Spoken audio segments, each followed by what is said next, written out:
Open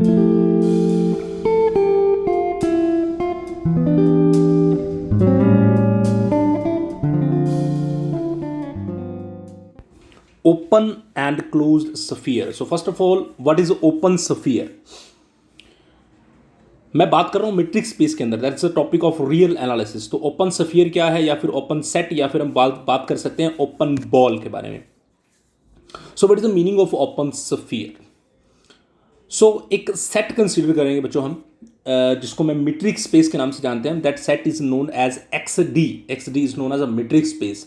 x D में एक set होता है एक्स, कैपिटल एक्स, कोई भी एक सेट हो सकता है, वो नेचुरल नंबर का कुछ भी उसके अंदर ऑब्जेक्ट हो सकते हैं। तो कैपिटल एक्स एक सेट है मेरे पास, बट जब मैं एक्स कोमा डी लिख देता हूं तो ये बन जाता है मैट्रिक्स स्पेस।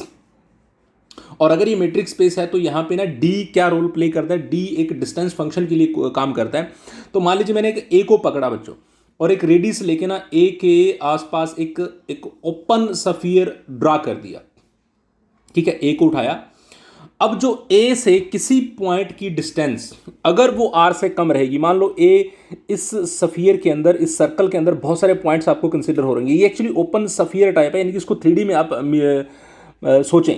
ठीक है, तो अब देखिए यहां से कोई एक्स अगर इसके अंदर होगा तो ए से लेके एक्स की जो डिस्टेंस है वो डेफिनेटली ए से लेके आर की डिस्टेंस से तो कम होगी, है ना।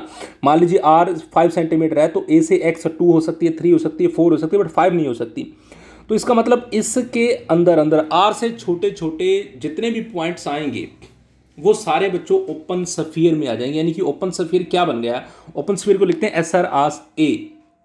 This is the definition of an open sphere, कि आप कोई एलिमेंट लेते हो कैपिटल एक्स से, तो जब डिस्टेंस निकालते हो उस एक्स और ए की, तो वो लेस देन आर रहनी चाहिए। यानी कि जब जब वो डिस्टेंस आर से लेस देन रहेगी तो वो सारे पॉइंट्स को कंसीडर करके एक ओपन बॉल टाइप बन जाएगा। ओके, यानी कि उस आर तक नहीं जा सकते। और इसी के वे में फिर क्लोज स्फीयर क्या होगा बच्चों? तो क्लोज्ड स्फीयर में आप आर तक भी जा सकते हैं। आई मीन टू से कि जैसे हमने मान लीजिए एक्स डी मैट्रिक स्पेस लिया है ये वाला, और इसी मैट्रिक स्पेस में अगर क्लोज्ड स्फीयर लिखना चाहूं तो मैं लिखूंगा S R and close bracket A. इसमें आप लिखेंगे कि आप कोई भी एक्स सेट से एक्स एलिमेंट लेंगे, और ए भी, अब आपको लगेगा सर ए कहां से लेना है, ए भी उसी सेट का एलिमेंट है, बट जब आप डिस्टेंस निकालते हैं एक्स और ए की तो वो आएगी less than equal to R. जब आप आर के इक्वल टू तक जा सकते हैं तो आपका जो स्फीयर बनेगा वो होगा क्लोज्ड स्फीयर। बात सिंपल सी है कि आपने एक रेडियस पकड़ी है, एक पॉइंट ले लिया, ए से पॉइंट से एक रेडियस उठाई आपने, मान लीजिए 5 सेंटीमीटर।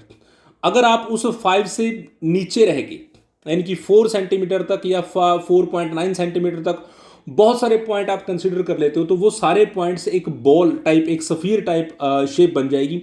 तो अगर तो आप उस रेडियस से कम कम रहेंगे तो वो स्फीयर ओपन होगा, और अगर आप वो पॉइंट 4-5 तक भी जा सकते हैं, लाइक आर तक जा सकते हैं, आर को इंक्लूड कर सकते हैं, तो आपका जो स्फीयर होगा वो बच्चों क्लोज्ड स्फीयर हो जाता है। और ओपन सेट और क्लोज्ड सेट की डेफिनेशन भी बिल्कुल ऐसी ही है, वहां पे एप्सिलॉन यूज किया जाता है और कुछ नहीं है। तो अगर आप ये ओपन स्फीयर और ओपन बॉल समझ रहे हैं तो आपको रियल में ओपन सेट की और क्लोज्ड सेट की डेफिनेशन भी बहुत इजी लगेगी। तो ओपन स्फीयर और क्लोज स्फीयर का आई होप सो कि कंसेप्ट आपको क्लियर होगा।